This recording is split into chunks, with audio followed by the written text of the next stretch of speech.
الحمدللہ، اللہ کا بہت بڑا فضل ہے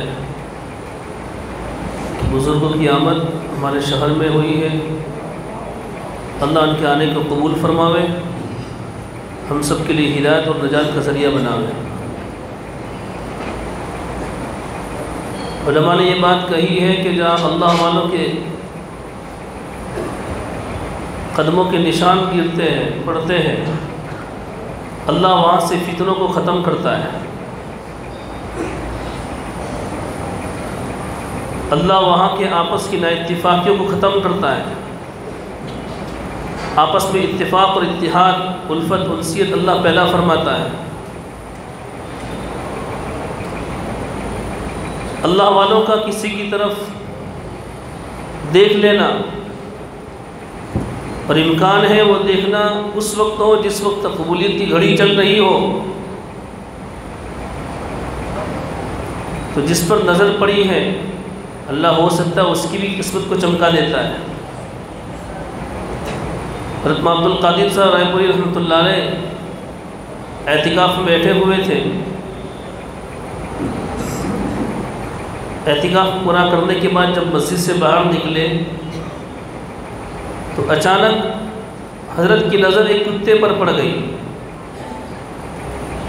حضرت تھانوی رحمۃ اللہ نے اس واقعے کو لکھا ہے اور یوں کہا کہ اس اللہ والے کی نظر جب اس کتے پر پڑی ہے تو وہ کتا جو ہے دوسرے کتوں کا پیر بن گیا۔ حضرت کی کسی خطبات میں یہ بات لکھی ہے، کیوں کتا جہاں جاتا دوسرے کتے بھی اس کے پیچھے پیچھے چلتے، وہ جہاں بیٹھتا دوسرے کتے بیٹھ جاتے تھے۔ نگاہ ولی میں وہ تاثر دیکھی، بدلتی ہزاروں کی تقدیر دیکھی، اس لیے کہ ان کی نسبت، ان کا تعلق ایک اللہ سے جڑ گیا ہے، اور تمام تعریفیں اللہ کے لیے ہے، تمام تعریفیں اللہ کے لیے ہے۔ تو جو اللہ سے جڑ گیا وہ بھی تعریف کا مستحق بن جاتا ہے۔ خیر،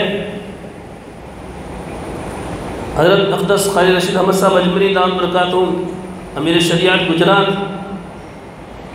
ہم سب کے درمیان میں تشریف فرما ہے۔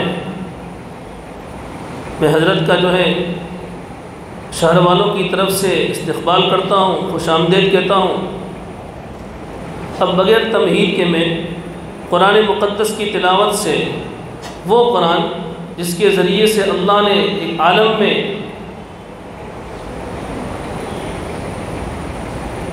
قرآن یہ ہے کہ عمر بن خطاب کے کان میں جب قرآن کی آواز پڑی ہے، ارادہ کچھ اور تھا، مقصد کچھ اور تھا، اللہ نے ارادے کو بدل دیا، مقصد کو بدل دیا۔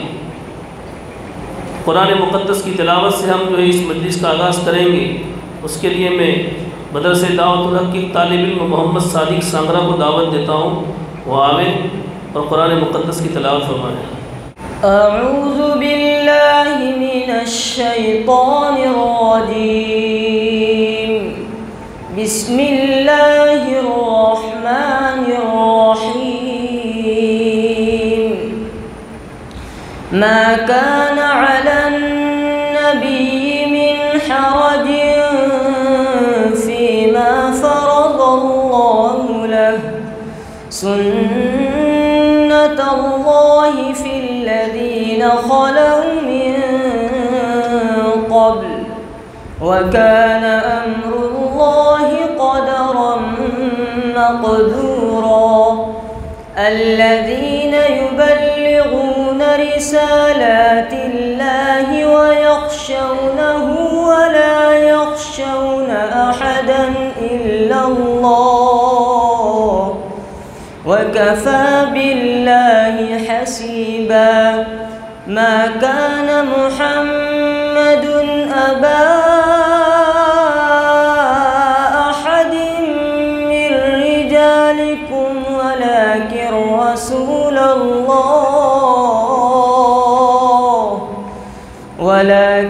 رسول الله وخاتم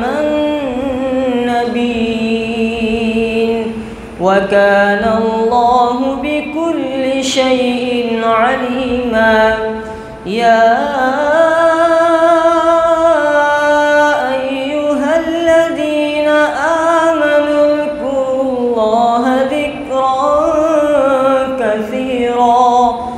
وسبحوه بكرة وأصيلا هو الذي يصلي عليكم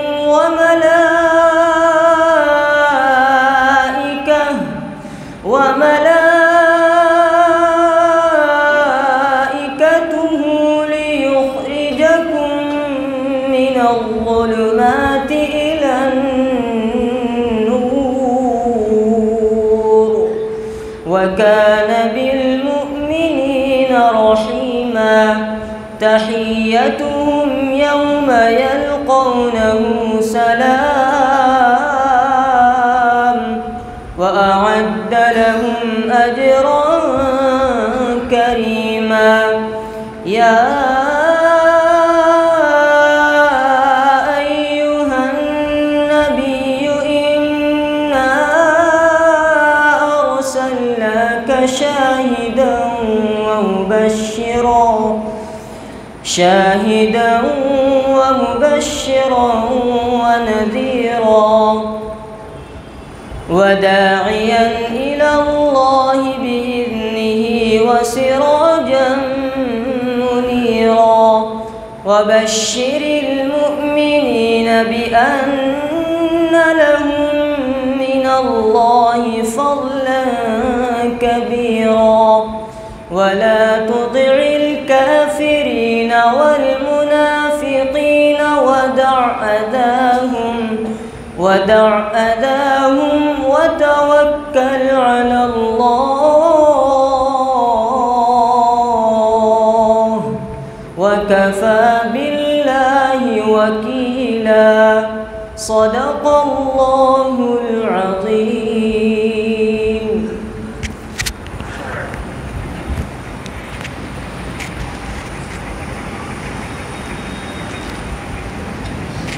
اس کے بعد بغیر تمہید کے حضرت نبی کریم صلی اللہ علیہ وسلم کی خدمت اقدس میں نعت پیش کرنے کے لیے میں مدرسہ دعوت الحق کے دوسرے طالب محمد مجادری کو دعوت دیتا ہوں وہ آئے اور نعتیہ کلام پیش کریں.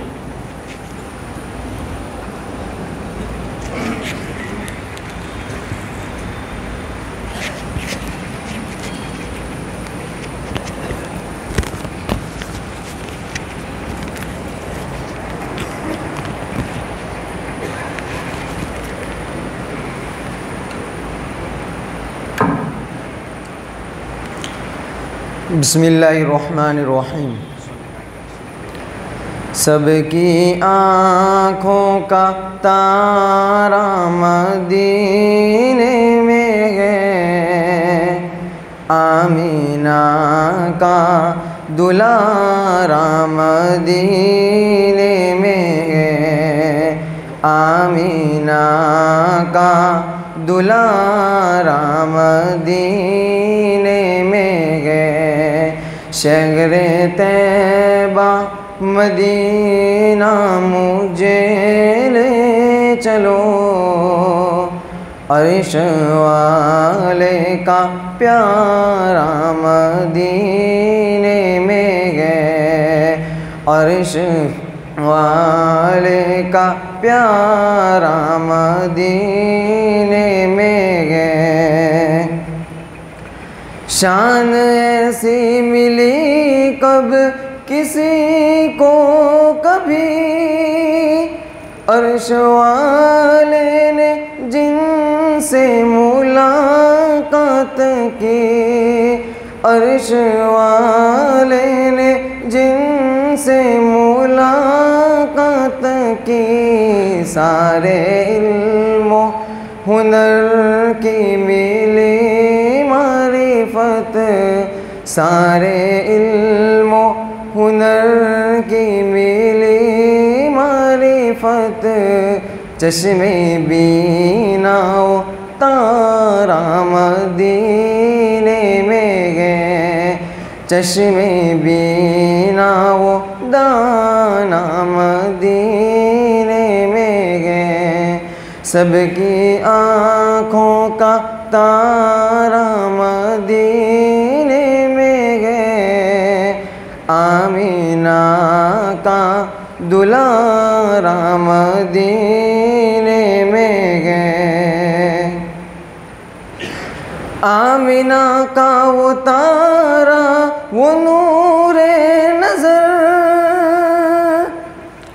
آمینہ کا وہ تارا وہ نور نظر، مطلب اور طالب کا لکھتے جگر، مطلب اور طالب کا لکھتے جگر، جو بشر میں گئے معروف خیر البشر، جو بشر میں گئے معروف خیر البشر، سارا عالم شناسا مدینے میں گئے، سارا عالم شناسا مدینے میں گئے، جن کی سیرت کی شہرت وطن در وطن،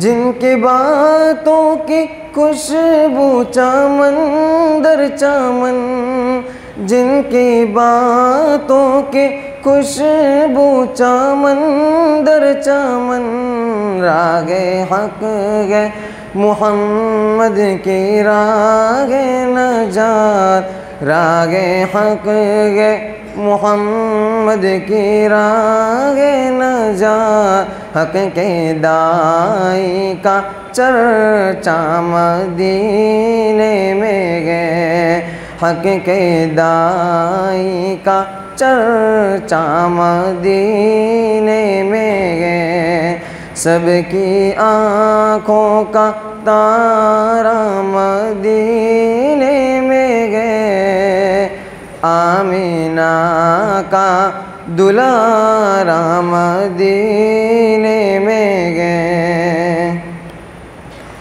جن کے علم و فضیلت کے قائل سبھی، جن کی عقل و بصیرت کے قائل سبھی، جن کی عقل و بصیرت کے قائل سبھی، جن کی حکمت و دانش پہ قربان سبھی، جن کی حکمت و دانش پہ قربان سبھی، علم کا وہ نگینہ مدینے میں گئے، علم کا وہ نگینہ مدینے میں گئے، حوض کوثر عطا جن کو رب نے کیا، اس نے ان کو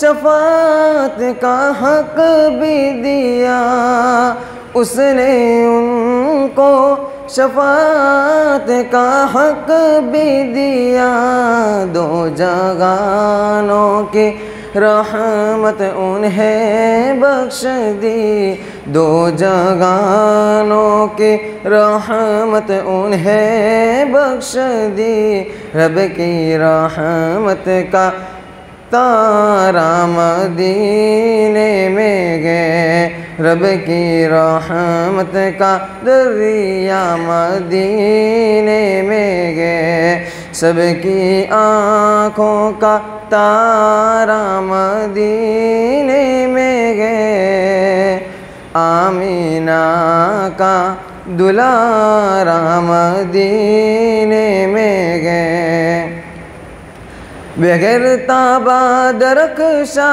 بدخشا چمن، نور مرسل سے روشن فروزہ چمن، نور مرسل سے روشن فروزہ چمن، ذرہ ذرہ منور مدینے کا ہے، ذرہ ذرہ منور مدینے کا ہے، چاند تاروں کی دنیا مدینے میں گئے، چاند تاروں کی دنیا مدینے میں گئے، سب کی آنکھوں کا تارا مدینے میں گئے، آمینہ کا دلارا مدینے میں گئے،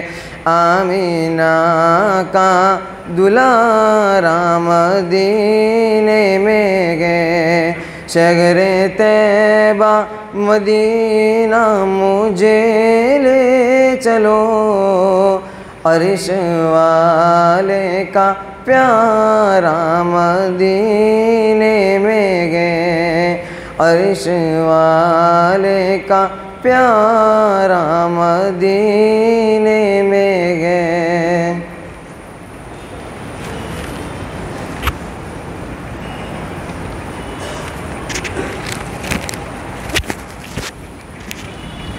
ماشاء اللہ، اللہ مزید فضیل۔ اب بغیر کسی تمہید کے ہمارے مہمان اور اس مجلس کے روح حضرت اقدس قاری رشید احمد صاحب دامت برکاتہم سے درخواست کروں گا کہ حضرت تشریف لائیں اور حاضرین کو اپنے ملفوظ عالیہ سے مستفیض ہونے کا موقع عنایت فرمائیں۔ الحمدللہ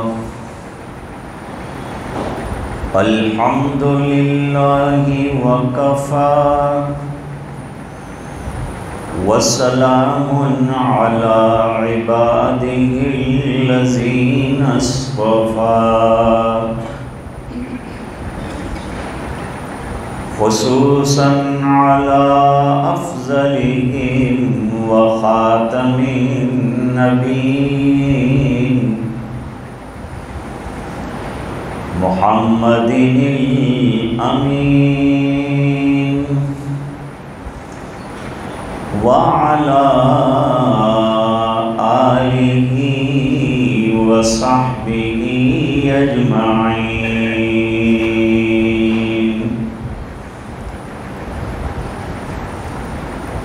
اما بعد فاعوذ باللہ من الشیطان الرجیم، بسم اللہ الرحمن الرحیم،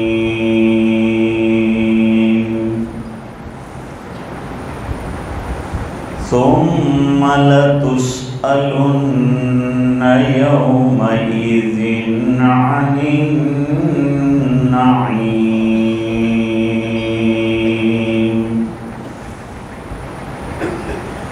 صدق اللہ العظیم۔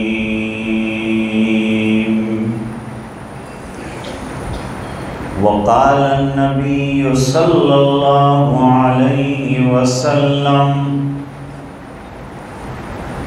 لا یؤمن احدکم حتی یکون ہواہ تبعا لما جئت بہ، صدق رسولہ النبی الأمی الکریم، ونحن على ذلك من الشاهدين والشاكرين، والحمد لله رب العالمين۔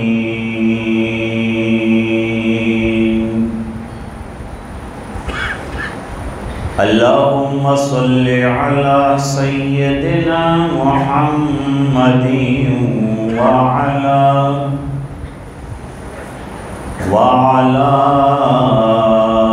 آل سيدنا محمد وبارك وسلم۔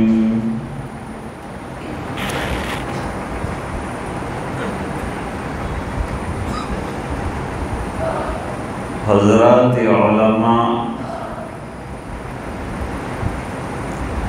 بزرگوں اور دینی بھائیوں،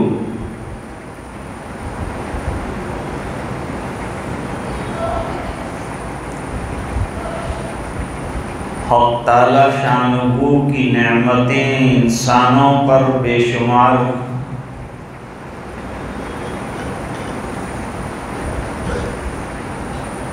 اور ان نعمتوں کے حقوق بجا لانا اور شکریہ ادا کرنا ضروری ہے۔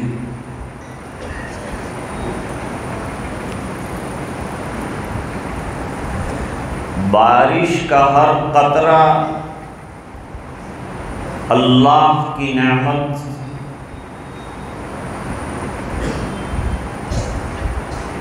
ہر بال جسم کا اللہ کی نعمت،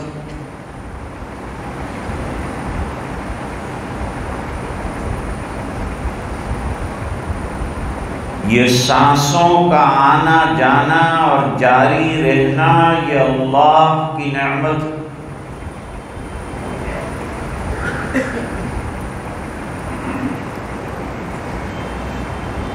ہر نعمت کا ایک حق ہوتا ہے۔ ماں باپ نعمتیں،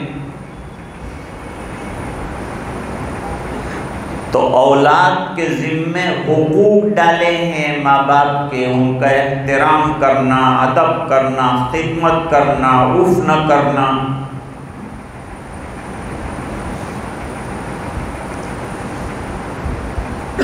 اسی طریقے سے اولاد بھی نعمت ہے۔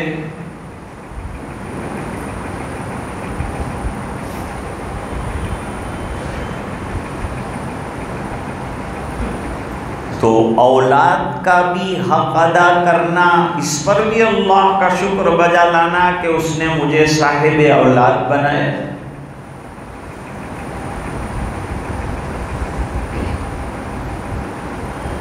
ٹھنڈا پانی نعمت ہے، اس کا بھی شکر بجا لانا اور اس کا حق ادا کرنا۔ گرم کھانا نعمت ہے، اس کا بھی شکر بجا لانا اور حق ادا کرنا۔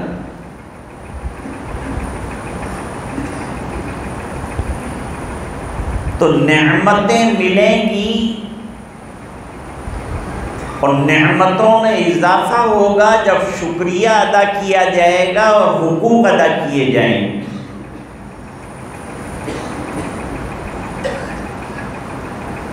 اللہ تعالیٰ قرآن کریم میں فرماتے ہیں لَإِن شَكَرْتُمْ لَأَزِيدَنَّكُمْ، اگر تم نے نعمتوں پر شکر گزاری کی تو میں تمہاری نعمتوں میں اضافہ کر دوں گا، بڑھا دوں گا۔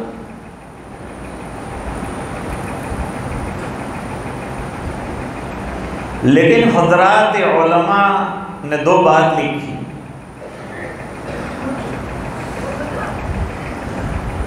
کہ ان تمام نعمتوں میں دو نعمتیں بہت بڑی،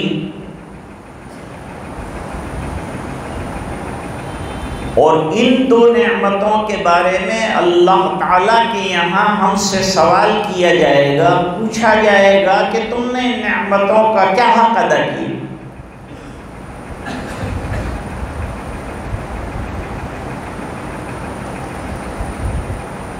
یہ دو نعمتوں میں سے ایک نعمت ہے کتاب اللہ، دوسری نعمت ہے رسول اللہ۔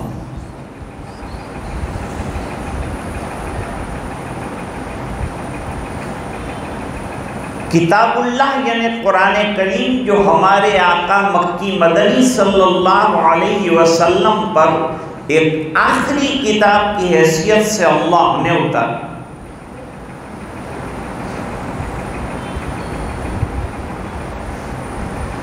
یہ زندہ اور جاوید کتاب اگر ہمارے دلوں میں، زبانوں میں، زندگیوں میں زندہ رہے گی تو ہم بھی زندہ رہیں گے۔ اس کے حقوق ہیں۔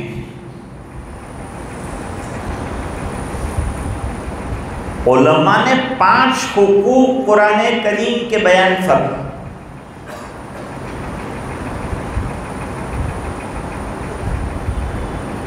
نمبر 1 پڑھنا۔ قرآن کریم کو بیگار کی طرح نہیں پڑھا جائے گا۔ ابھی ایک طالب علم نے جیسے قرآن کریم ترتیل کے ساتھ، قواعد تجوید کے ساتھ پڑھا، اس طرح سے قرآن کریم کو روزانہ پڑھنا ہے اور تلاوت کرنا ہے۔ یہ پہلا حق۔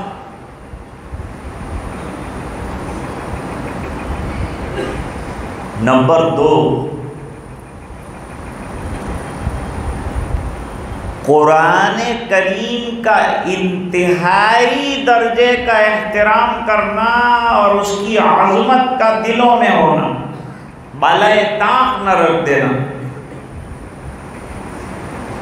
اور عظمت یہ ہے کہ روزانہ تلاوت کرے قرآن کریم کی، کیونکہ قرآن کریم کی تلاوت سے آسمانوں سے رحمتیں اترتی ہیں گھروں میں۔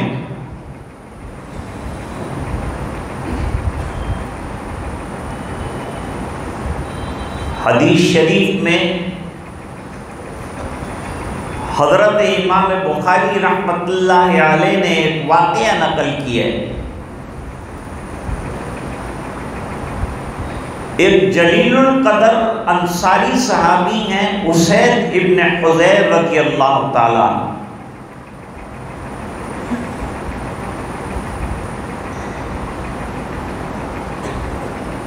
صحابہ کرام میں رات کو اٹھ کر نماز نہ پڑھنے والا کوئی نہیں تھا، تہجد پڑھنے والے سب تھے۔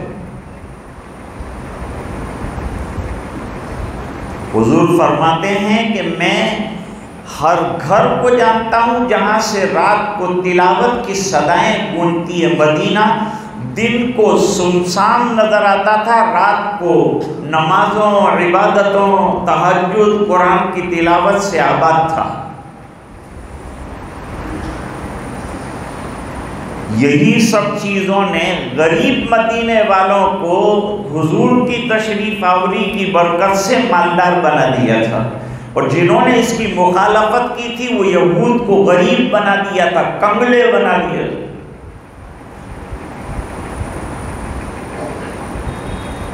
تو حضرت اسید ابن حضیر رضی اللہ عنہ نے اپنے آنگن میں مصلی بچھایا ہے، ایک طرف ایک بچے کو لٹایا ہے، دوسری طرف جہاد کا گھوڑا باندھا ہے، نماز میں تلاوت کر رہے ہیں، اور صحابہ کرام لمبی تلاوت کرتے تھے۔ خود حضور پاک صلی اللہ علیہ وسلم فجر کی نماز میں 60 سے لے کر 100 تک آیت پڑھتے تھے۔ آج کل تو ہم کمزور ہو گئے، نمازیں بہت مختصر ہو گئی، ہماری کمزوری کی رعایت کرتے ہوئے امام کم پڑھتے ہیں کہ کہیں یہ گھبرا کے آنا نہ چھوڑ دیں مسجد میں، فجر کی نماز نہ چھوٹ جائے، کہیں ان کی جو محبت ربانی کی ایک مثال ہے، ایک علامت ہے، صبح کی نماز باجماعت ادا کرنا۔ اللہ مجھے آپ کو پوری امت کو توفیق عطا فرمائے۔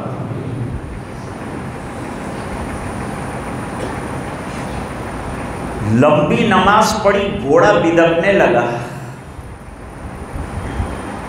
خیال آیا کہ کہیں رسی چھوڑا کر میرے بچے کو کچل نہ ڈالے۔ احتیاط بھی کرنا ایک کام ہے، شریعت مقدسہ نے علاج بھی بتائے ہیں، احتیاطی تدبیریں بھی بتائی ہیں، اسباب بھی بتائے ہیں، اور اللہ پر بھروسہ بھی بتایا، توکل اور اللہ پر تیقن یہ بھی بتایا ہے۔ یہ دین جامع ہے، بہترین دین ہے۔ سرکار کو اسی لیے دنیا میں بھیجا کہ نمونہ بن جائیں لوگوں کے لیے۔ قرآن پڑھتے جاؤ، سرکار کی زندگی میں قرآن کو عملی طور پر دیکھتے جاؤ۔ کان خلقہ القرآن، آپ صلی اللہ علیہ وسلم کے اخلاق کیا ہیں؟ بس قرآن کی آیات آپ کے اخلاق ہیں، جیسی جیسی آیت ہے ویسا ویسا خلق نبی صلی اللہ علیہ وسلم ہے۔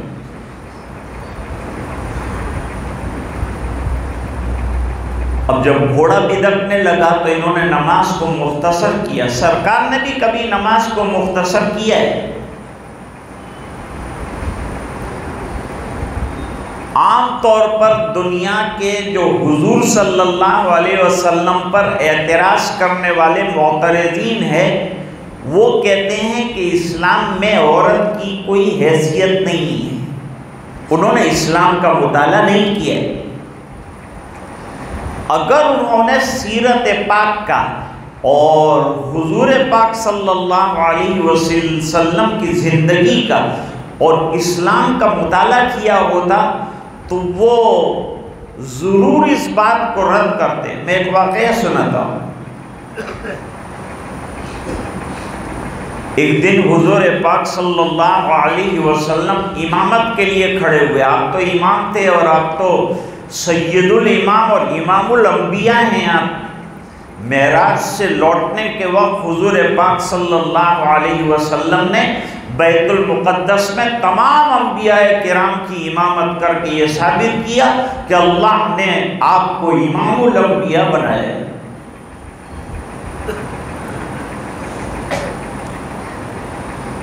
نماز شروع ہوئی.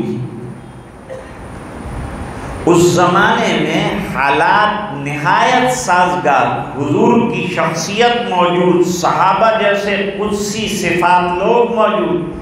اس بنا پر عورتیں بھی مسجد کے اندر پیچھے کی صفوں میں آتی تھی. حالات بگڑے تو اب خواتین کو گھر پر نماز پڑھنے کے لیے کہا گیا، اور کہا گیا کہ گھر کے کونے میں نماز پڑھنا تمہارے لیے مسجد میں نماز پڑھنے سے بہتر ہے، فتنوں سے بچنے کے لیے. فتنوں کا دور ہے، حالات کا دور ہے. آج ہماری لڑکیاں غیروں کے ساتھ چلی جا رہی ہیں ہمارے احتیاط نہ کرنے کی وجہ سے، ہمارے تربیت میں کمی کرنے کی وجہ سے، غیروں کے کالج میں داخل کرنے کی وجہ سے، اور اس وجہ سے کہ ہم نے ان کو عقیدوں کا اچھا سبق نہیں پڑھایا ہے. ورنہ عقیدہ مضبوط ہو، مستحکم ہو تو کیسے چلی جائے کسی غیر کے ساتھ.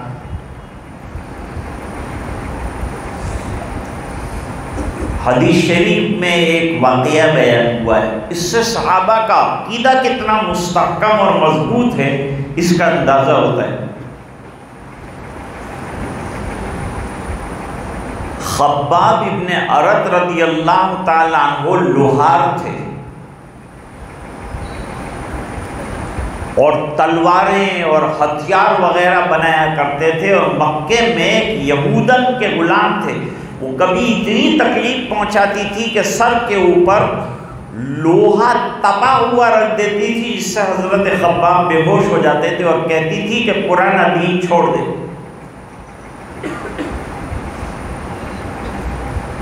مکے میں ایک مشرک تھا،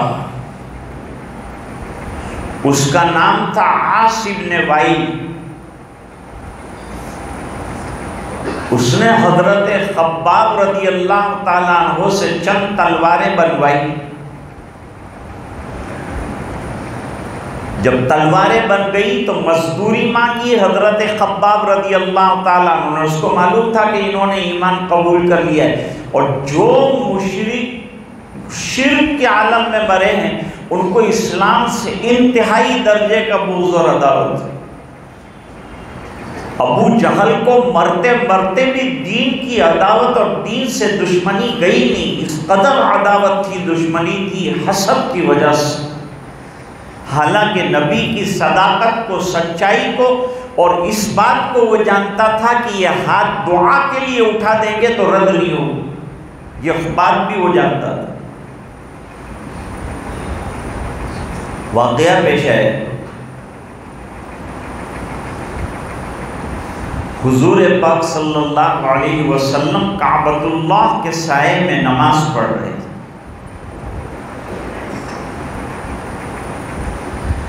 چند سرداران مکہ ایک کنارے پر روزانہ کا جو بیٹھک تھی اس میں بیٹھے ہوئے تھے.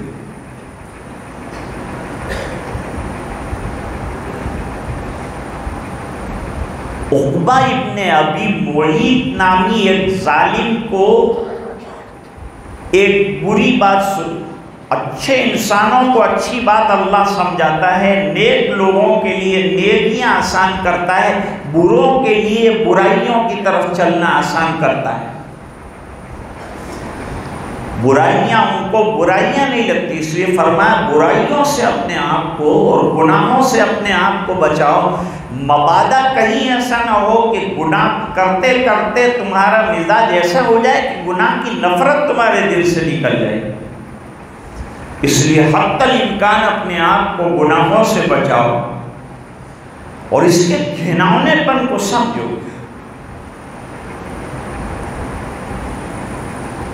اس نے کہا آج اونٹنی ذبح ہوئی ہے، جب یہ سجدے میں جائیں ان کو نماز سے حضور کی بڑا حسد تھا، بڑا بغض تھا، حضور پاک صلی اللہ علیہ وسلم کو نماز پڑھتے ہوئے دیکھتے تو چین بجمین ہو جایا کرتے تھے، مذاقیں اڑاتے تھے، ٹھٹھا کرتے تھے۔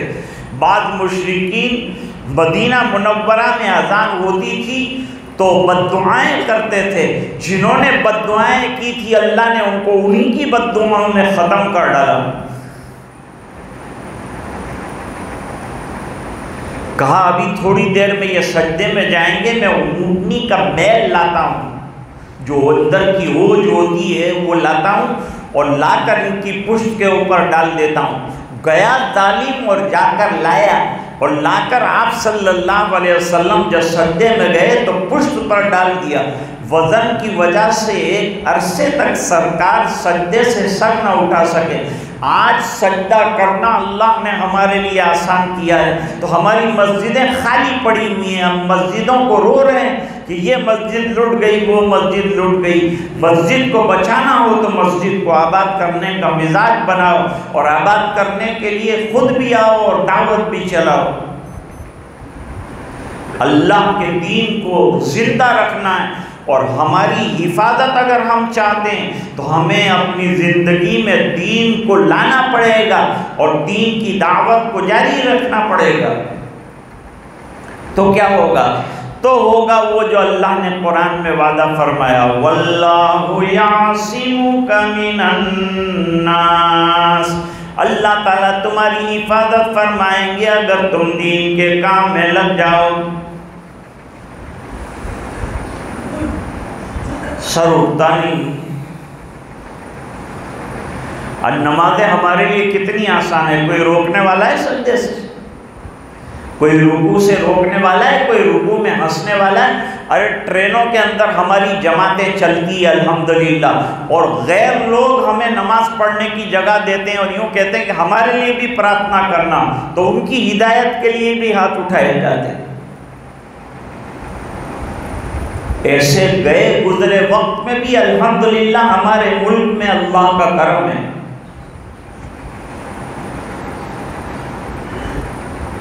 سجدے سے سر نہ اٹھا سکتے۔ تھوڑی دیر کے بعد حضرت فاطمہ رضی اللہ تعالیٰ عنہا آئی اور دھکے دے کر وہ میل ہٹایا۔ حضور پاک صلی اللہ علیہ وسلم کی نماز ختم ہو چکی، آپ نے وہ 7 سرداروں کی طرف دیکھا اور ہر ایک کا نام لے کر بد دعا فرمائی۔ سرکار کا کام نہیں بد دعا کرنا، لیکن اللہ کے درمیان اور عبادت کے درمیان جو آڑ بنا وہ پسند نہیں آیا، ناگوار گزرا۔ اس بنا پر آپ نے ایک ایک کا نام لے کر بد دعا فرمائی، اور مشرکین نے کہا اب ہمارا بیڑا غرق ہونا طے ہو گیا، اس لیے کہ یہ مقام ایک تو ایسا ہے کہ یہاں دعا رد نہیں ہوتی، اور دوسرا جس نے دعا کی ہے اس کی دعا رد نہیں۔ تو یہ مشرکین بھی جانتے ہیں۔ خباب بن ارت نے کہا کہ بھئی میری مزدوری دے دو، تو اس نے کہا جب تک تو نبی کریم صلی اللہ علیہ وسلم کی تکفیر نہ کر دے۔ دوستو یہ دین بڑی محنتوں کے بعد اور بڑی قربانیوں کے بعد اور بڑی جافشانیوں کے بعد جو ہے ہم تک پہنچا ہے۔ ہم نے تو انگلی بھی نہیں کٹائی اس دین کے لیے۔ یہ کرم ہے اللہ کا کہ پھر بھی مسلمان گھرانے میں پیدا ہوئے، جتنا اللہ کا شکر ادا کیا جائے کم ہے۔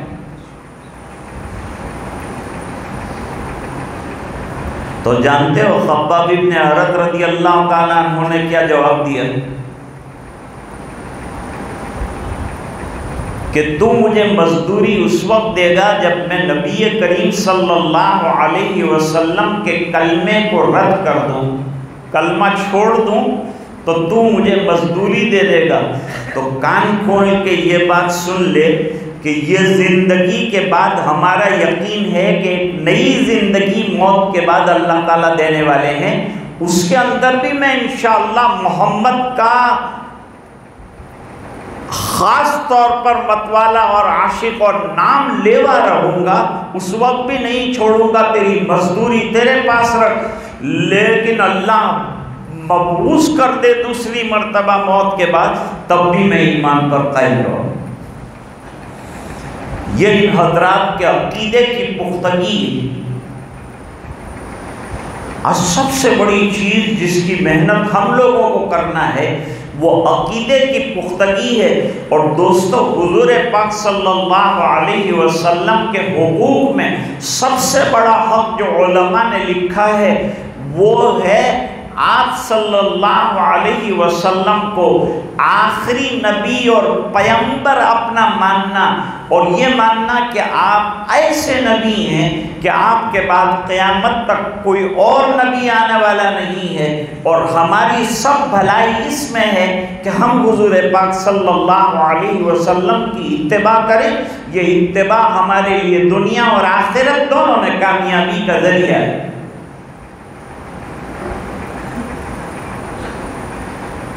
آدھی آیت ہے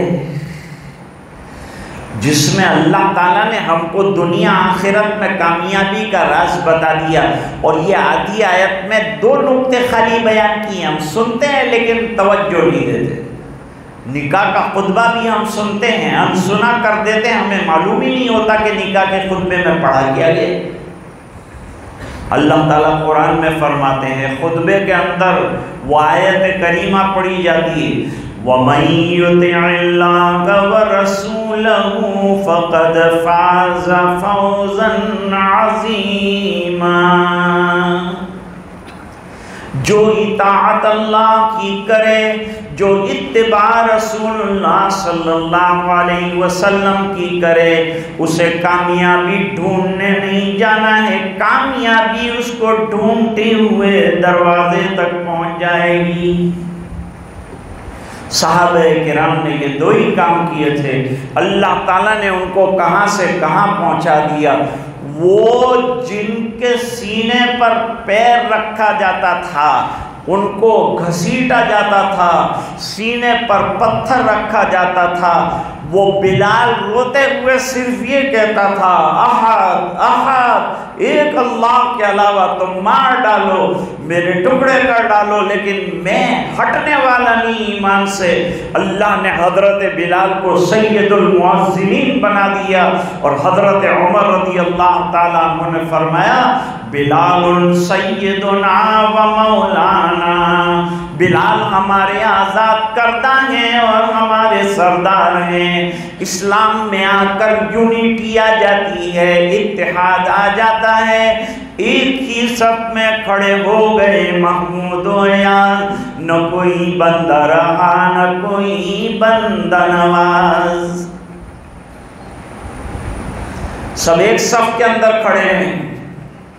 بادشاہ غلط کھڑا ہے تو اس کو غلام کہہ سکتا ہے کہ آپ صف میں صحیح کھڑے ہو جائیے، بادشاہت اس کے گھر پر ہے، اللہ کے گھر میں اللہ کی بادشاہت ہے اور اس کی حکومت ہے، کسی اور کی حکومت۔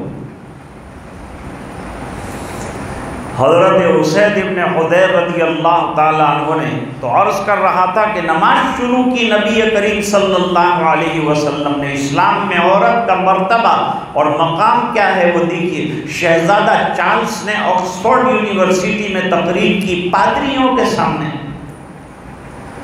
اور تقریر کرتے ہوئے کہا کہ پوری دنیا کے لوگ مل کر کسی خاتون کو اس کا حق دینا چاہیں تو سب مل کر ایسا حق نہیں دے سکیں گے جو اسلام نے دیا ہے۔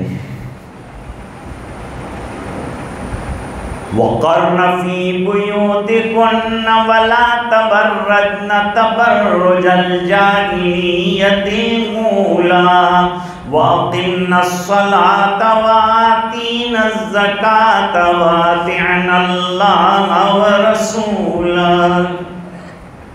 کتنی بہترین تعلیم ہے، قرآن کریم کی تعلیمات کو ملحوظ رکھو۔ پہلا کام قرآن کا پڑھنا ہے تو دوسرا کام قرآن کا سمجھنا ہے۔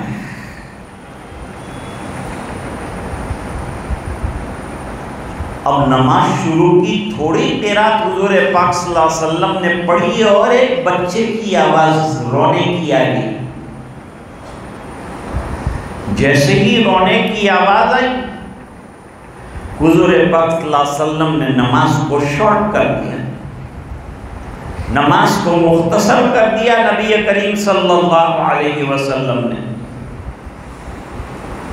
اور نماز کے بعد فرمایا کہ جب بچہ ہے تو اس کی ماں بھی ساتھ ضرور آئی ہوگی، اور مجھے یہ فکر ہوئی کہ بچے کے رونے کی وجہ سے ماں نماز میں بے چین ہو جائے گی، تو اس ماں کی بے چینی اور عورت کی بے چینی کو دیکھتے ہوئے نبی نے اپنی نماز کو مختصر کر دیا۔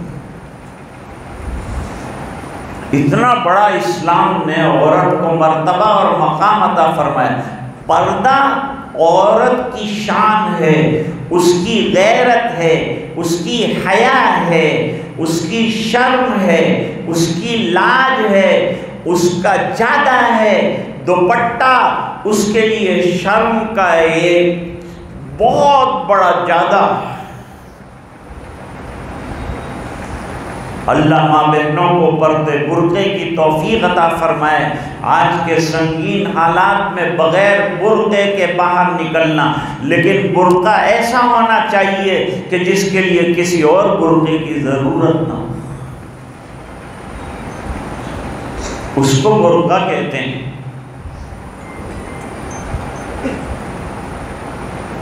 حضرت اسید بن حضیر رضی اللہ تعالیٰ عنہ نے اپنی نماز کو مختصر فرما دیا، سلام پھیرا، باہر نکلے، آنگن میں نکلے، ادھر دیکھا ادھر دیکھا، کوئی چیز نظر نہیں آئی۔ گھوڑے کے بدکنے کی وجہ سمجھ میں نہیں آئی تو نظر آسمان پر چلی گئی، آسمان پر دیکھا چراغوں کا سائبان اوپر جاتا ہوا نظر آیا۔ یہ عجیب چیز اس سے پہلے کبھی نہیں دیکھی۔ اسید بن حضیر رضی اللہ تعالیٰ عنہ نے تعجب ہوا، تو سوال کا جواب کہاں ملے گا، حل کہاں کریں گے؟ مسئلہ تاجدار مدینہ کی مجلس میں حل کریں گے، نبی کریم صلی اللہ علیہ وسلم کے دربار میں حل کریں گے۔ فجر کی نماز پڑھنے کے بعد حضرت اسید بن حضیر رضی اللہ تعالیٰ عنہ نے پورا ماجرا اور پورا واقعہ آقا انعامدار جناب رسول اللہ صلی اللہ علیہ وسلم کے سامنے رکھ دیا۔ نتیجہ یہ ہوا کہ حضور نے فرمایا، ارے اسید، تیری تلاوت قرآن کریم کرنے پر آسمان سے رحمتیں اتر رہی تھی، رحمتیں اتر رہی تھی، سکینہ اتر رہی تھی، اور تو پڑھتا رہتا قرآن، تو میں صحابہ کو یہ رحمتوں کا اترنا قرآن کی تلاوت پر بتاتا۔ دوستو، آج ہم نے گھر سے قرآن کریم کی تلاوت کو رخصت کیا تو ہمارے گھر سے رحمتیں اور برکتیں چلی گئی۔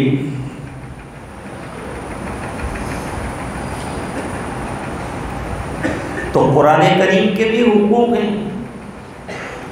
ایک تو قرآن کریم کی انتہائی طور پر عظمت کا ہونا، دوسرا اس کی تلاوت کا ہونا، تیسرا اس کو صحیح پڑھنا، چوتھا اس کے معنی کو سمجھنا، اور پانچواں اس کے احکام کو زندگی میں عملی بنانا۔ علماء نے یہ 5 حقوق تو قرآن کریم کے بیان فرمائے ہیں، اور رسول اللہ صلی اللہ علیہ وسلم کے حقوق بھی بیان فرمائے۔ ان میں سب سے پہلا حق یہ ہے کہ حضور پاک صلی اللہ علیہ وسلم کو اللہ کا آخری پیغمبر اور آخری نبی ماننا، اور یہ ماننا کہ آپ آخری نبی ہیں اور میری نجات سرکار کی اتباع میں ہے، پیچھے چلنے میں ہے۔ میری فلاح، میری کامیابی حضور پاک صلی اللہ علیہ وسلم کی اتباع میں ہے۔ وَمَن يُطِعِ اللَّهَ وَرَسُولَهُ وَيَخْشَ اللَّهَ وَيَتَّقِي فَأُولَٰئِكَ هُمُ الْفَائِزُونَ۔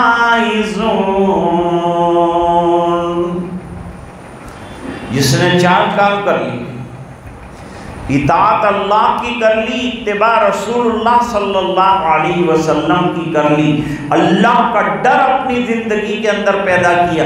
حضور نے پہلا خطبہ جمعہ کا قباء سے لوٹ کر راستے کے اندر قائم کیا جمعہ، اور وہاں جمعہ میں جو خطبہ دیا، پہلے خطبے میں بھی تقویٰ کی بات کی تو میرے نبی نے آخری خطبے میں بھی تقویٰ کی بات کی، اس بنا پر کہ تقویٰ کامیابی کی چابی ہے، نجات کا بہترین ذریعہ ہے۔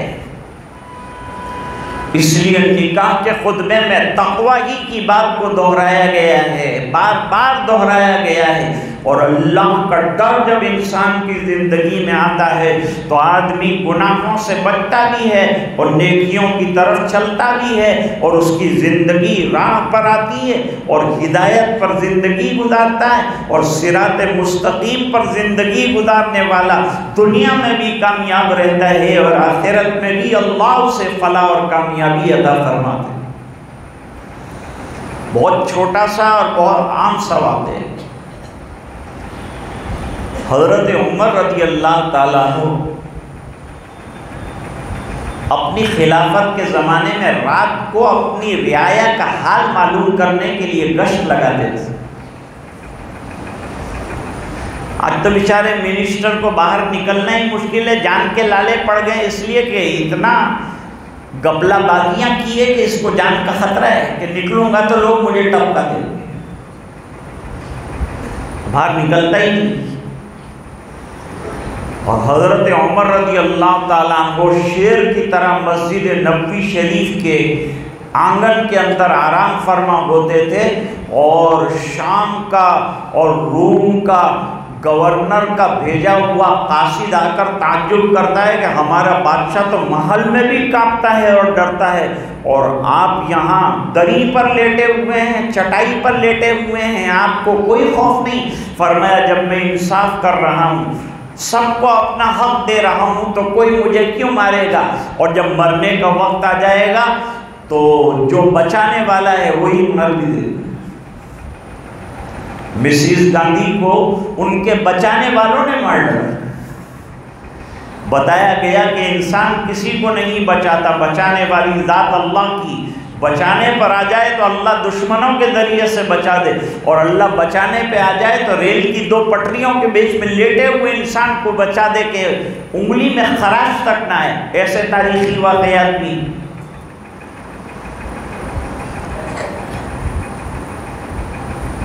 عرض کر رہا تھا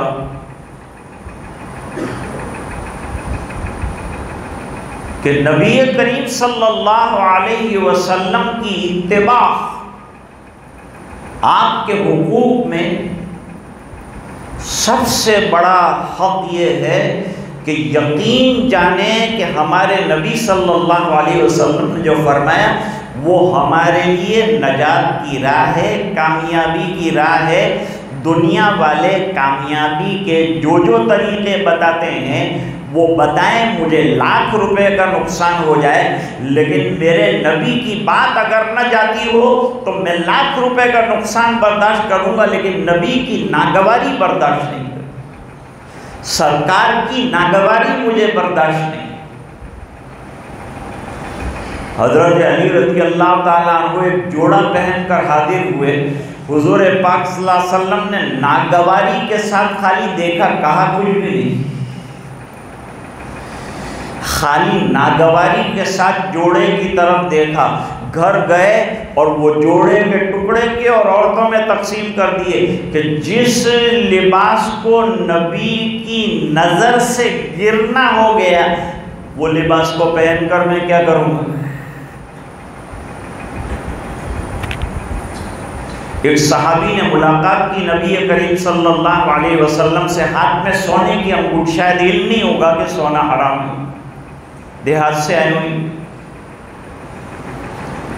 ملاقات کی۔ میں آج آپ سے ملاقات نہیں کروں گا کیونکہ حالات اجازت نہیں دے رہے، اس لیے سلام پر اکتفا کروں گا، اور مجھے یقین ہے کہ آپ کو اطمینان بھی ہو جائے گی۔ ملاقات کی حضور پاک صلی اللہ علیہ وسلم کی، اور نبی کے مزاج میں یہ بات ہے کہ نبی کوئی غلط بات یا کوئی غلط کام اپنی آنکھوں کے سامنے چاہے چھوٹا کرے چاہے بڑا کرے برداشت نہیں کر سکتے۔ حدیث شریف بھی من رأى منكم منکرا فلیغیرہ بیدہ، تم میں سے کوئی بری چیز کو دیکھے تو فوراً اس کو اگر ہاتھ سے روکنے کی طاقت ہے تو ہاتھ سے روکے۔ آج ہم لوگ کمزور ہیں، ہاتھ سے تو کیا روکیں گے؟ بیچارہ خالی امام یوں کہتا ہے کہ بذرا صف میں صحیح کھڑا ہے تو شام کو اس کو مصلی سے فارغ کر دیں۔ لوگوں کا مزاج ایسا ہو گیا، تکبر اور بڑائی اتنی آ گئی کہ انانیت کا مزاج اتنا ہے کہ کوئی اچھی بات کہے آدمی کو برداشت نہیں۔ من رأى منكم منکرا فلیغیرہ بیدہ فَإِن لَّمْ يَسْتَطِعْ فَبِلِسَانِهِ، دوسرا درجہ یہ ہے کہ ہمارے اندر اتنی طاقت نہیں ہے، ہاتھ سے موڑنے جائیں گے تو وہ ہمارا ہاتھ توڑ ڈالے گا، تو بہتر یہ ہے کہ زبان سے کہے کہ بھائی یہ کام جو ہے اچھا نہیں ہے، اور یہ کہنا بھی حکمت کے ساتھ ہو اور محبت کے ساتھ ہو، نفرت کے ساتھ نہ ہو۔ دین کا کام نفرتوں کے ساتھ نہیں چلتا، محبتوں کے ساتھ اور حکمتوں کے ساتھ چلتا ہے۔ ادعو الی سبیل ربک بالحکمت والموعظۃ الحسنہ، دین کا کام حکمتوں کے ساتھ کرو اور اچھی نصیحت، سامنے والے کو پیاری نصیحت کرو، اور پیار سے اور محبت سے آپ کا دل نفرت والا نہ ہو کہ اس کے عمل کو نفرت سے دیکھے، اس کا عمل نفرت والا ہے، لیکن کہے تو پیار سے کہے، محبت سے کہے کہ بیٹا یہ کام مناسب نہیں، مان جائے گا انشاءاللہ۔ میرے والد صاحب فرماتے تھے کہ اجمیر شریف میں ایک آدمی وضو بنا رہا تھا، وہ پٹھان تھا، اور پیچھے ایک اور پٹھان کھڑا تھا، وہ اس کے وضو کو دیکھ رہا تھا کہ غلط وضو بنا رہا ہے۔ تو اس نے کہا اے خان کا بچہ، تجھے شرم نہیں آتا، اتنا لمبا داڑھی رکھا، تجھے وضو بھی نہیں آتا، تو نماز کیا پڑھے گا؟ تو وہ بھی پٹھان تھا، اس نے کہا نماز تیرا باپ کا ہے، جا وضو بھی نہیں کرے گا، نماز بھی نہیں پڑھے گا۔ تو سمجھانے کا انداز غلط رہا، پٹھانی انداز میں سمجھانے گیا تو ہاتھ سے گئی بازی۔ پیار سے سمجھانا پڑتا ہے، محبت سے سمجھانا پڑتا ہے۔ حضرت مولانا الیاس صاحب رحمۃ اللہ علیہ ایک جگہ تشریف لے گئے، مسجد میں شور مچ گیا کہ حضرت مولانا تشریف لائیں۔ ہر جگہ مسجد میں دو گروہ ہوتے ہیں، ایک دعوت کو مانتا ہے، ایک نہیں مانتا ہے۔ ہر طبقے میں دو گروہ، ایک امام کو ماننے والا ہوتا ہے، ایک اعتراض کرنے والا ہوتا ہے۔ ایک کو اس کا سجدہ اچھا لگتا ہے، دوسرے کو اس کا رکوع ٹھیک نہیں لگتا ہے۔ ایک کو اس کو پائچے نیچے نظر آتے ہیں، دوسرے کو ٹوپی ٹیڑھی نظر آتی ہے۔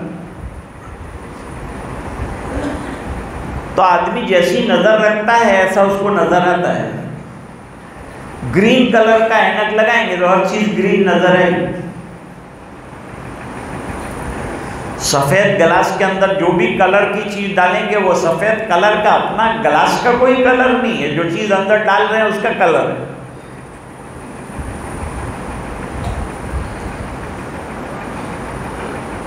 تو بات جب سمجھانا ہو، کہنا ہو تو انتہائی پیار کے ساتھ اور محبت کے ساتھ کہا جائے۔ وہی چیز جو ٹیڑھے ڈھنگ کے ساتھ کہی جائے، محبت سے کہو تو آدمی خوش ہوتا ہے، قبول بھی کرتا ہے، تھینکس بھی کہتا ہے۔ ہم راستے میں چلتے ہیں، ذرا کسی کو دھکا لگ جاتا ہے، اس کو تو پرواہ بھی نہیں ہوتی دھکا لگ گیا، لیکن ہم اپنا ایٹیٹیوڈ دکھانے کے لیے اس کو سوری کہنے کے لیے دوڑ جاتے ہیں، اور رات دن اللہ کی نافرمانیاں کرتے ہیں، لیکن ہاتھ اٹھا کے اللہ کو سوری کرنا سمجھ میں نہیں آتا۔ کہ اللہ سوری ہم سے یہ غلطی ہو گئی، اللہ سوری ہم سے یہ غلطی ہو گئی، اللہ توبہ کرتے ہیں یہ ہم سے برائی ہو گئی۔ ہر وقت استغفار کرو، ہر وقت توبہ کرو۔ دل پر یہ جو بوجھ ہے نا گناہوں کا، وہ دل کو ایسا گندا کر دیتا ہے کہ بغیر استغفار کے پاکی نصیب ہی نہیں ہوتی۔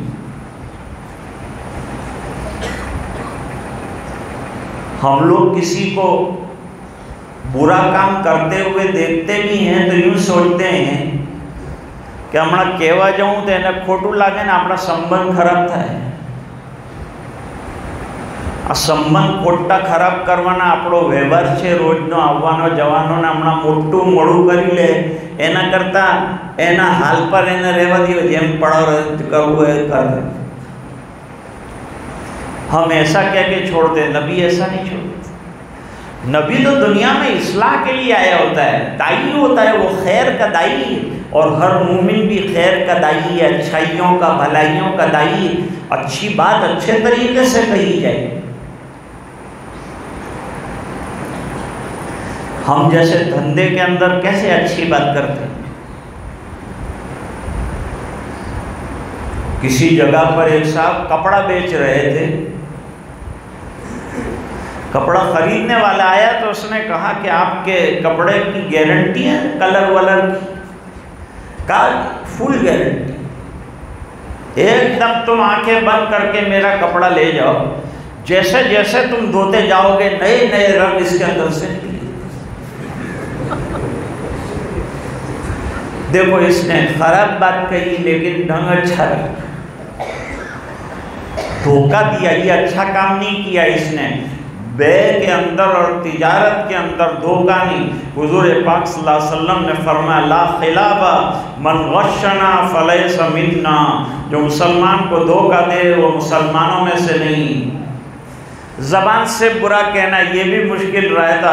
یہ دور ایسا ہے کہ برائی کو دل سے برا سمجھے، لیکن وہ دور بھی آئے گا جب دل میں بری چیز کی برائی بھی ختم ہو جائے گی، جب تو ضعیف سے ضعیف تر ایمان کی طرف چلا جائے۔ حضور پاک صلی اللہ علیہ وسلم نے اس کے ہاتھ میں انگشتری دیکھی۔ جب نبی کریم صلی اللہ علیہ وسلم نے سونے کی انگوٹھی دیکھی تو فوری طور پر ہاتھ سے کھینچ لیا۔ آپ کے پاس طاقت تھی، آپ امیر مدینہ بھی ہیں، آپ حاکم مدینہ بھی ہیں، اور آپ نبی الانبیاء بھی ہیں، آپ سلطان الانبیاء بھی ہیں۔ انگوٹھی یہ اتاری اور زمین پر ڈالی، حضور آگے بڑھ گئے، جو کام کرنا تھا وہ کر دیا، آپ آگے بڑھ گئے۔ صحابہ کرام نے امتحان لیا کہ دیکھیں یہ بندے کو حضور کا یہ انگوٹھی پھینکنا کیسا لگا۔ اب عظمت دیکھو، محبت اور اتباع دیکھو۔ کہا بھائی قیمتی ہے تیری انگشتری، اٹھا لے، جیب میں رکھ لے، بازار میں لے جا کر فروخت کر دینا، اس کے پیسے استعمال کرنا تیرے لیے جائز ہے۔ اس نے کہا یہ سب مسائل مجھے معلوم ہے، لیکن جس کے ہاتھ سے گری ہے وہ میرا پیارا نبی ہے، اور اس کے ہاتھ سے گرنے کے بعد یہ کروڑوں کی چیز میرے نزدیک ایک پیسے کی حیثیت۔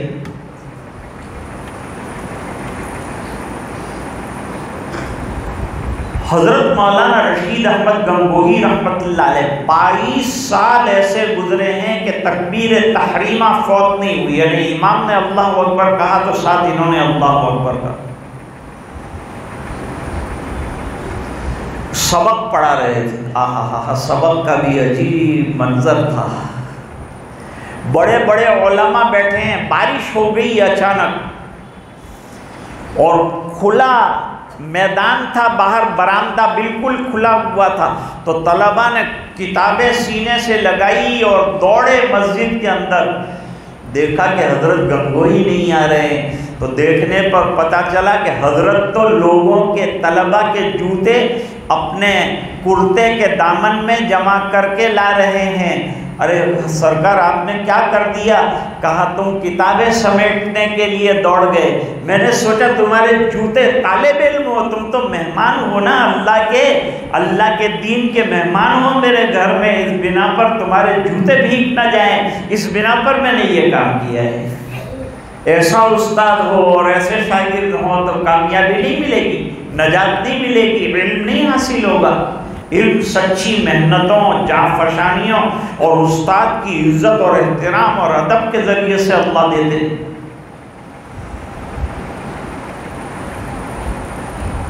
تو عرض کر رہا تھا کہ حضرت گنگوہی رحمت اللہ علیہ سبق پڑھا رہے ہیں، ایک آدمی آیا، اس نے آ کے حضرت سے کہا، وہ تو بیچارہ جانتا نہیں تھا کہ حدیث کا سبق چل رہا ہے، ابھی ادب یہ ہے کہ میں بیٹھ جاؤں کنارے پر، بیچارہ گامڑ میں مانا ہو تو ہی دعا تو کھجورو حضرت گنگوئی نے ہاتھ میں پکڑا ہوئی تھی کہ مدینہ تھی وہ لاغ تمام 3 کھجوریں دے دی حضرت گنگوئی رحمت اللہ علیہ کے ہاتھ میں۔ اب جو لوگ حضرت گنگوئی کو کہتے ہیں کہ مسلمان ہی نہیں، یہ مسلمان نہیں ہوں گے تو ہم کیسے مسلمان ہوں گے؟ جس کی 22 سال تک تو جماعت میں تکبیر تحریمہ نہ گئی ہو، وہ کیسا متقی اور کیسا پرہیزگار اور کیسا زبردست انسان ہوگا، اندازہ لگائیں گے آپ؟ حضرت گنگوہی رحمت اللہ علیہ نے سبق بند کر دیا حدیث شریف کا، بھائی صاحب حدیث جن کی ہم باتیں سن رہے ہیں ان کے شہر سے مبارک میوہ آیا ہے کھجور، بند کر دو سبق، کہ اس سے عظمت والی چیز آ گئی، سبق بند کر دیا۔ اور ایک طالب علم کو بلایا جس کے پاس حساب کتاب حضرت کا رہتا تھا، اس کو بلایا اور بلا کر کہا کہ اپنے کو یہ خاص اپنے جو ملنے والے ہیں ان کے اندر تقسیم کرنا ہے، علماء کے خاص ملنے والے بھی بہت اور علماء کے خاص دشمن اس سے بھی زیادہ، ملنے والوں کی بھی کمی نہیں اور دشمن بھی کہیں ڈھونڈنے جانے کی ضرورت نہیں، مولویوں کو فری میں ملی۔ اور مشورے کے لیے وہ جو سپریم کورٹ کا وکیل ہے وہ 10 منٹ کے 10 لاکھ روپے دیتا ہے، لیکن ہم کو مشورہ دینے والے فری میں مشورہ دیتے، کہتے کہ ہم لوگ مشورہ حضرت آپ سے کرنے آئے تھے، 10 مشورے ہم کو دے کے جاتے، ہم کو یہ سمجھ میں نہیں آتا کہ مشورہ لینے آیا تھا کہ دینے آئے تھے۔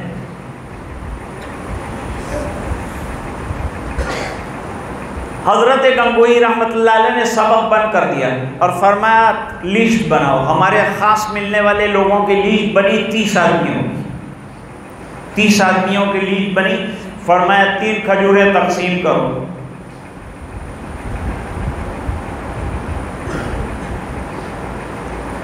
اس کے بیچارے کی زبان سے نکل گیا کہ اب 3 کھجور نہیں اندر 30 حصہ کروانا، کیا تھا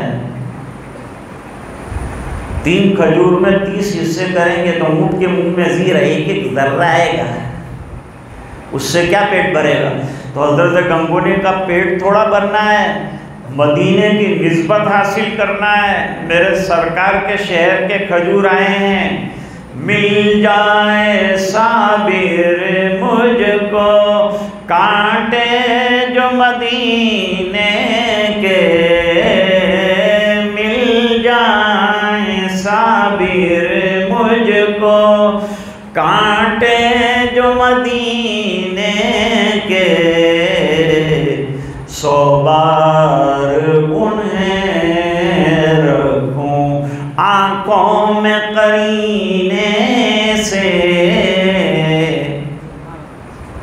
ارے مجھے کانٹے مدینے کے سرکار کے شہر کے مل جائیں تو میں اس پر گلاب کو نچھاور کر ڈالوں گا اور کانٹوں کو آنکھوں میں رکھ لوں گا، اور اے ظالم تیرے ساتھ زندگی بھر بات نہیں کروں گا، تو نے مدینے والے کے کھجور کی توہین کی ہے، تیرے دل میں عظمت رسول کی کمی ہے، اس بنا پر تو نے ایسا جملہ کہا ہے۔ ایک طرف ہیروں کا ڈھیر لگا دو، دوسری طرف مدینے کی کھجور کی گٹھلیاں لگا دو، میں گٹھلیاں لے لوں گا، ہیرے پھینک دوں۔ شیخ الاسلام حضرت مولانا حسین احمد مدنی قدس سرہ العزیز کے پاس جن کو بخار آئے، بیمار آئے تو وہ آ جاتے تھے، حضرت وہ پاؤڈر ذرا کھلا دیجیے۔ ارے بھائی یہ پاؤڈر کاہے میں سے بنایا ہے، کیا ہے یہ پاؤڈر؟ حضرت کہتے تھے منہ کھول، کھلا دیتے تھے، کہا پانی پی لے، 2 گھونٹ پانی پلا دی، جاؤ اچھے ہو جاؤ گے انشاءاللہ۔ لوگوں نے وصال سے پہلے کہا کہ حضرت وہ نسخہ ذرا ہم کو بھی بتا دیجئے تاکہ بعد میں بھی لوگوں کو شفا کے لیے دیا جا سکے۔ کیا ہے وہ نسخہ؟ فرمایا کھجور مدینے کی کھا کے گٹھلیاں تم یوں ڈال دیتے ہو، میں وہ چھیل لیتا ہوں، دھوتا ہوں، پیستا ہوں اور پاؤڈر اور صفوف بنا کر ڈبے میں رکھتا ہوں، اور جب کوئی بیمار آتا ہے تو اسی نسبت سے کہ محبوب کے شہر کی کھجور کی گٹھلیاں ہیں، اللہ اس کو شفا دے دینا، اللہ شفا دے دینا۔ اور بات ہماری یہ چل رہی تھی کہ تقوی جو ہے وہ ملاک الطاعات ہے، سب طاعتوں کا خلاصہ ہے، اور اس سے آدمی نہ صرف آخرت میں کامیاب ہوتا ہے بلکہ دنیا میں بھی کامیاب ہوتا ہے۔ حضرت عمر رات کو گشت لگا رہے تھے، ایک جھونپڑی کے پاس جا کر کھڑے رہے، ذرا کان لگائے کہ کوئی رو تو نہیں رہا ہے، پریشانیوں کی وجہ سے بلک تو نہیں رہا ہے۔ اندر ایک بڑھیا کی آواز آئی کہ بیٹا ابھی اپنوں نے جو بکریاں اور اونٹنیاں دوئی ہے، دودھ نکالا ہے، اس کے اندر ذرا پانی ملا دے۔ اندر سے جوان لڑکی کی آواز آئی کہ ایسا نہیں کر سکتے۔ کیوں بیٹا؟ کہا حضرت عمر رضی اللہ تعالیٰ عنہ نے اعلان کیا ہے کہ کسی بھی چیز میں ملاوٹ نہ کی جائے۔ حضرت عمر کا زمانہ ہے، ملاوٹ کا سوال ہی پیدا نہیں ہوتا، نہ کوئی دین میں ملاوٹ کر سکتا ہے، نہ کوئی چیزوں میں ملاوٹ کر سکتا ہے۔ دین میں ملاوٹ نہ کرنے کا تو بہت لمبا واقعہ ہے، بہت وقت گزر جائے گا، اس لیے وہ ذکر نہیں کرتا۔ تو کہا رات کا وقت ہے، اندھیرا ہے، کہاں عمر رات کو دیکھنے کے لیے آئیں گے؟ اگر پانی ملا دیں گے اپنا پروفٹ بڑھ جائے گا، ہم لوگ غریب ہیں، ہمارا کام چل جائے گا۔ فرمایا کہ حضرت عمر نہیں ہے لیکن وہ نائب ہیں، اللہ کے نائب ہیں دنیا میں، لہذا وہ نہیں دیکھتے تو کیا ہوا، اللہ تو دیکھتے ہیں۔ ہم لوگ بچپن میں کتابیں پڑھتے تھے، پہلی کتابوں میں اچھے اچھے واقعات نصیحت کے، عبرت کے آیا کرتے تھے، اور بچوں کو سمجھائے جاتے تھے، پڑھائے جاتے تھے۔ ایک باپ اپنے بیٹے کو لے کر ناریل کے درخت سے ناریل چرانے کے لیے نکلا کہ اوپر چڑھوں گا اور اوپر سے ناریل گلاؤں گا، بیٹا تو نیچے کھڑا رہے، کوئی آئے تو مجھے اطلاع دینا، تو پھر اتر جاؤں۔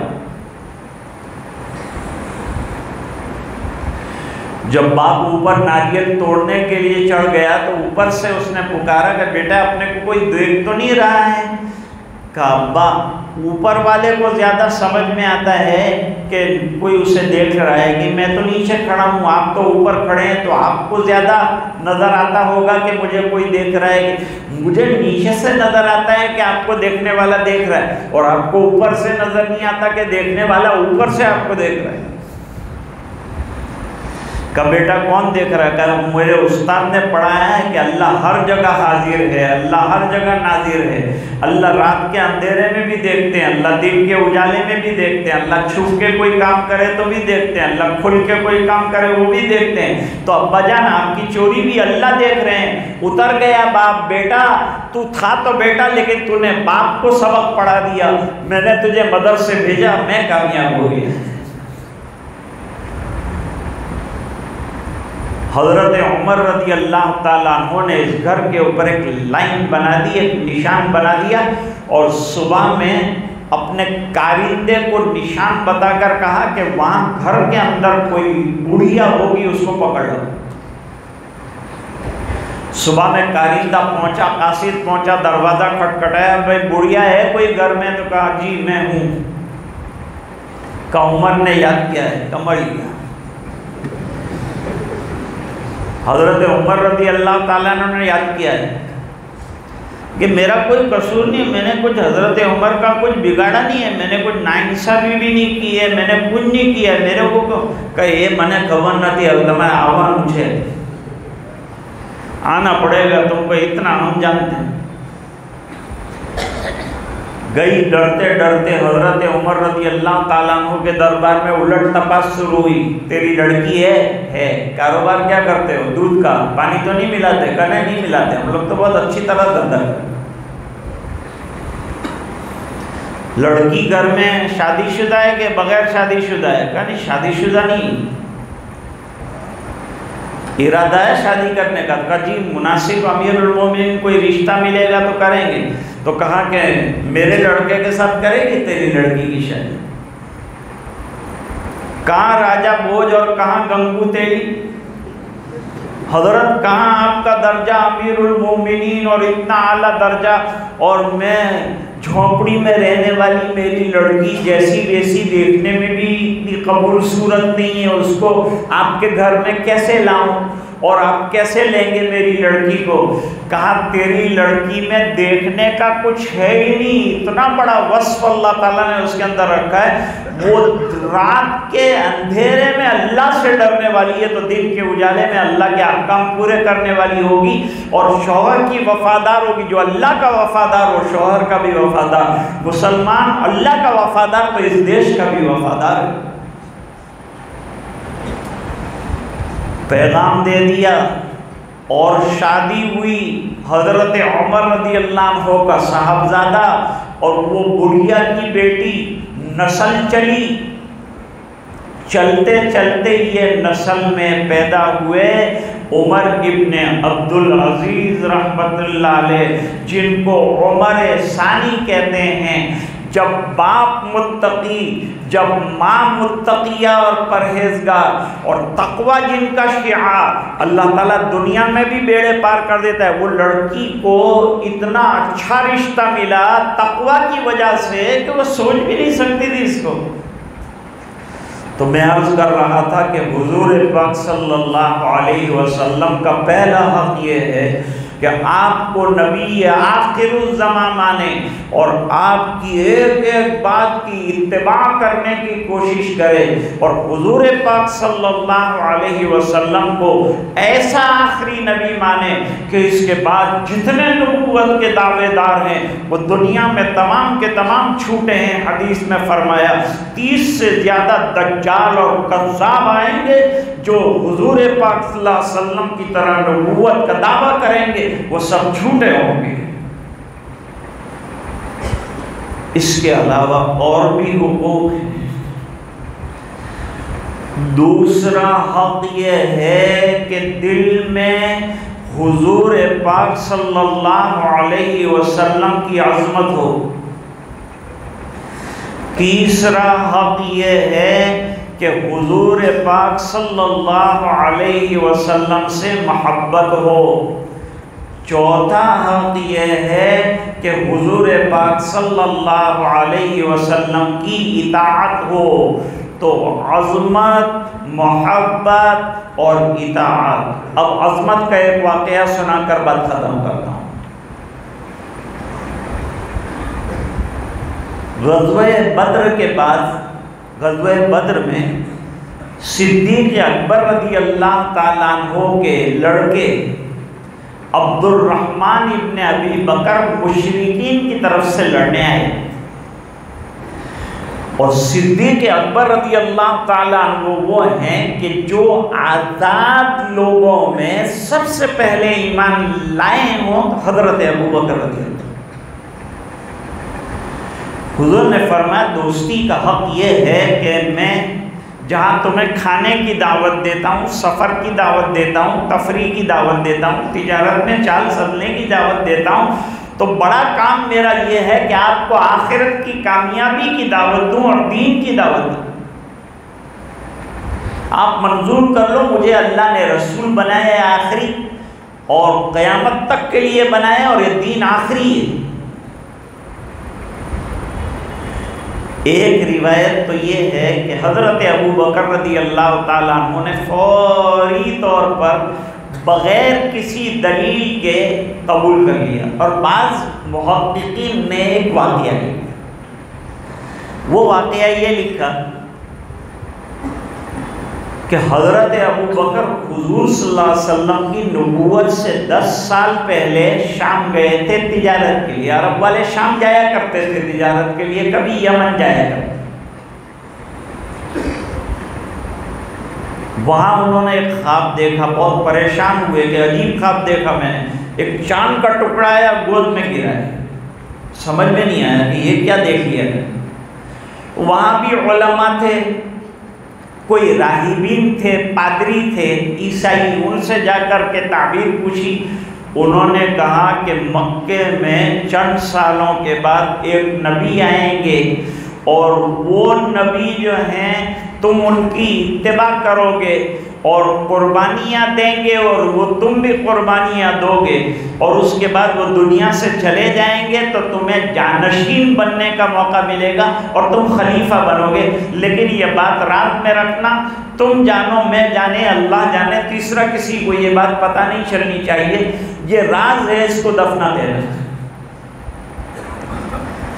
10 سال کے بعد 40 سال کی عمر میں جب نبی کریم صلی اللہ علیہ وسلم کو اللہ تعالیٰ نے نبوت سے اور نبوت کے قیمتی اور بیش بہا زیور سے سرفراز فرمایا، تو حضرت ابو بکر رضی اللہ عنہ کو دعوت دی۔ تو حضرت ابو بکر نے کہا اب تک جو دعوتیں دیتے تھے وہ میں قبول کر لیتا تھا، یہ دعوت قبول کرنے میں ذرا سا مجھے ڈر لگ رہا ہے، بڑی بات ہے اور پوری زندگی کا مسئلہ ہے، آپ کے ہاتھ میں ہاتھ دے دینا ہے اور قربانیاں دے دینی ہے۔ اس بنا پر میں آپ سے کوئی علامت آپ کی نبوت کی سچائی کی پوچھنا چاہتا ہوں۔ تو حضور پاک صلی اللہ علیہ وسلم نے فرمایا 10 سال پہلے شام میں جو تم نے خواب دیکھا تھا وہی میری نبوت کی علامت ہے۔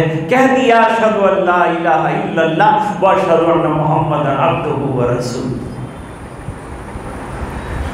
اب حضرت ابو بکر رضی اللہ عنہ حضور کی طرف سے غزوہ بدر میں آئے ہیں، وہ کافرین کی طرف سے بیٹا لڑنے آیا ہے۔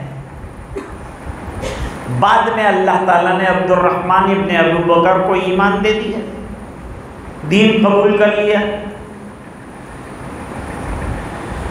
بیٹے نے ایک دن کہا کہ ابا جان مجھے یاد پڑتا ہے غزوہ بدر میں آپ میری تلوار کے بالکل نیچے آ گئے تھے، اور میں چاہتا تو آپ کا سر کاٹ دیتا، گردن اڑا دیتا، تو بیٹا تو نے ایسا کیوں نہیں کیا؟ کہا آپ کی شفقت، آپ کا باپ ہونا یہ یاد آ گیا، اس بنا پر میں نے یہ کام نہیں کیا۔ کہا بیٹا ذرا میرے نبی کی عظمت کا واقعہ میری زبان سے بھی سن لے، وہ یہ ہے کہ اگر تو میری تلوار کے نیچے آیا ہوتا تو میری تلوار تیری گردن اڑانے میں دیر نہ لگاتی۔ کیوں ابا میں آپ کا بیٹا نہیں تھا؟ فرمایا بیٹا ہونا بعد میں ہے، رسول کی عظمت پہلے ہے۔ تو دوستو حضور کی عظمت ہونی چاہیے، اتباع ہونی چاہیے، محبت ہوگی، عظمت ہوگی تو اطاعت کرنا آسان ہو جائے گا۔ سیرت پر پوری رات بات کرو، زندگی بھر بات کرو، ختم ہونے کی چیز نہیں ہے۔ مجھے حضرت مولانا زید صاحب نے چند دنوں پہلے آپ حضرات کی طرف سے حکم دیا تھا کہ میں حاضر خدمت ہو کر چند کلمات آپ کی خدمت میں پیش کروں۔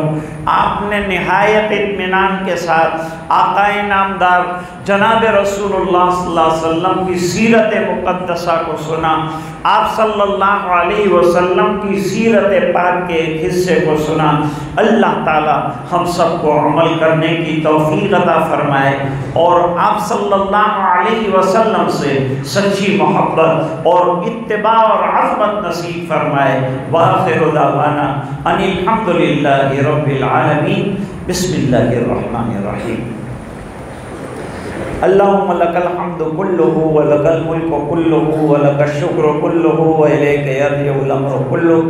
اللہم صلی علی محمد وعلی آل سیدنا محمد وبارک وسلم۔ ربنا آتنا فی الدنیا حسنہ وفی الآخرۃ حسنۃ وقنا عذاب النار وقنا عذاب القبر وقنا عذاب الحشر وقنا عذاب الفقر وقنا عذاب الدین واحشرنا یوم القیامۃ مع الابرار۔ ربنا لا تزغ قلوبنا بعد إذ هديتنا وهب لنا من لدنك رحمة إنك أنت الوهاب۔ اللهم أعنا على تلاوة القرآن وذكرك وشكرك وحسن عبادتك۔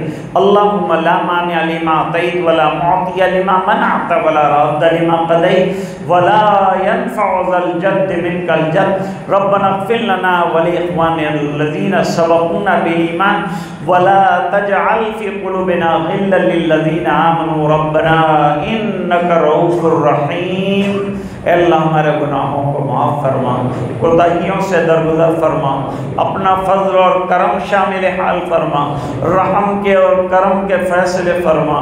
اے اللہ تیرے نبی پاک کی سیرت سننے کے لیے ہم جمع ہوئے، ہم کمزور ہیں، اے اللہ ہمیں نبی کریم صلی اللہ علیہ وسلم کے حقوق کی ادائیگی کی توفیق عطا فرما۔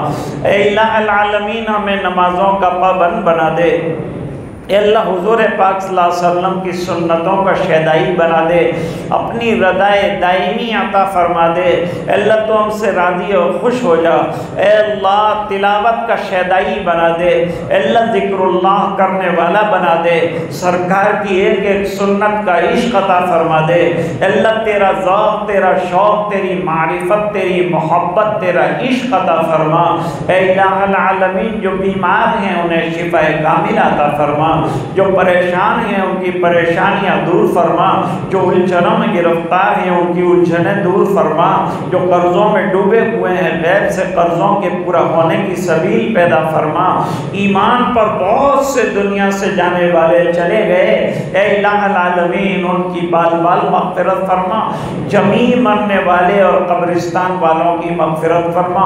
اے اللہ پورے مجمع کی مغفرت فرما، امت کے ایک ایک فرد کی مغفرت فرما۔ اے اللہ آج کے اجلاس کو اپنے فضل سے قبول فرما، یہ دعائیں اپنے فضل و کرم حبیب پاک صلی اللہ علیہ وسلم کی برکت سے منظور فرما۔ سبحان ربک رب العزت عما یصفون، سلام علی المرسلین والحمد للہ رب العالمین، برحمتک یا ارحم الراحمین۔